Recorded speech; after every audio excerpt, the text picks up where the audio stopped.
পৃথিবীতে যত দামি এবং জনপ্রিয় সুগন্ধি আছে তার মধ্যে অন্যতম কস্তুরী। কথিত আছে কস্তুরীর এক তিল পরিমাণ কোনো বাড়িতে ফেললে বহু বছর সেখানে এর ঘ্রাণ থাকে। 3000 ভাগ নির্গন্ধ পদার্থের সঙ্গে এর 1 ভাগ মিশালে সমস্ত পদার্থই সুবাসিত হয় কস্তুরীর ঘ্রাণে। বর্তমান বাজার দরে কস্তুরীর দাম একই ওজনের সোনার প্রায় 3 গুণ।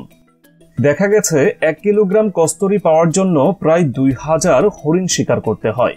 আর কস্তুরী যখন সংগ্রহ করা হয় তখন এর গন্ধ এত উগ্র থাকে যে হরিণের নাভিকোষ কেটে নেওয়ার সময় শিকারীরা মোটা কাপড় দিয়ে নিজেদের নাক বেঁধে নেয়।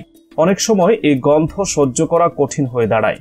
কারো কারো চোখ, নাক থেকে জল ও মুখ থেকে লালা ঝরা শুরু হয়, এমনকি জীবনহানিও ঘটে।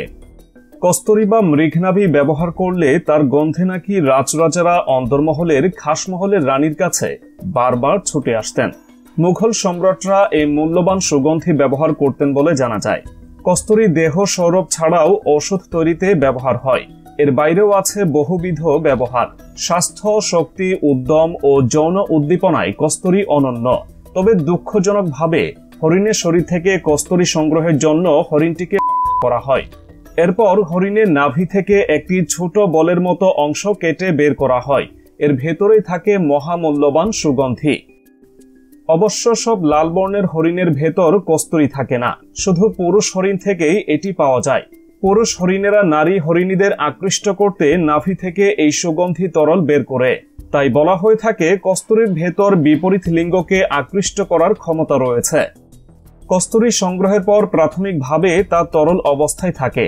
এর সুঘ্রাণ হয় অনেক তীব্র। এর সাথে প্রয়োজন মতো অ্যালকোহল মিশ্রিত করে সুঘ্রাণ নিয়ন্ত্রণ করা হয়, অথবা তরল অবস্থা থেকে শুকিয়ে দীর্ঘদিন সংগ্রহ করা যায়। সুগন্ধি ছাড়াও কস্তুরীর আরেকটি বিশেষ ব্যবহার রয়েছে। এটি ফিক্সেটিভ হিসেবে কাজ করে। ফিক্সেটিভ হলো সুঘ্রাণ ধরে রাখার একটি উপাদান। অন্যান্য সুগন্ধির সাথে কস্তুরীর মিশ্রণ ঘটলে সেই সুগন্ধি দীর্ঘদিন তার সুবাস ধরে রাখতে পারে। এ সকল গুণাগুণের কারণেই এর বাজার মূল্য ছিল অনেক। তখন এশিয়া ও ইউরোপের বাজারে কস্তুরীর প্রচুর চাহিদা ছিল।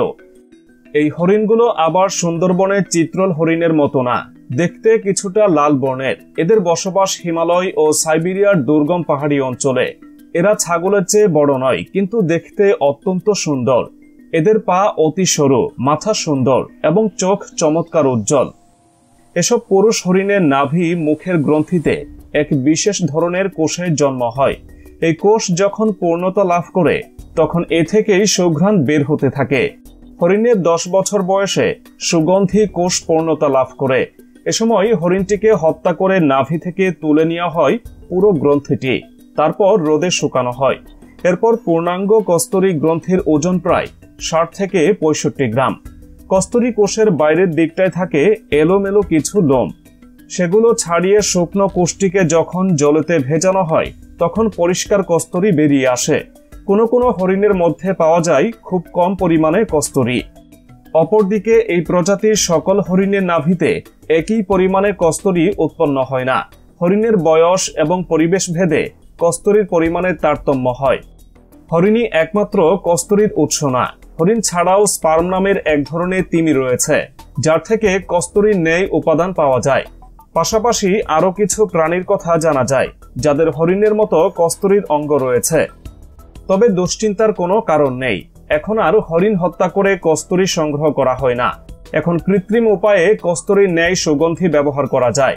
এই কৃত্রিম সুগন্ধির দামও সাধারণের হাতের নাগালে থাকে।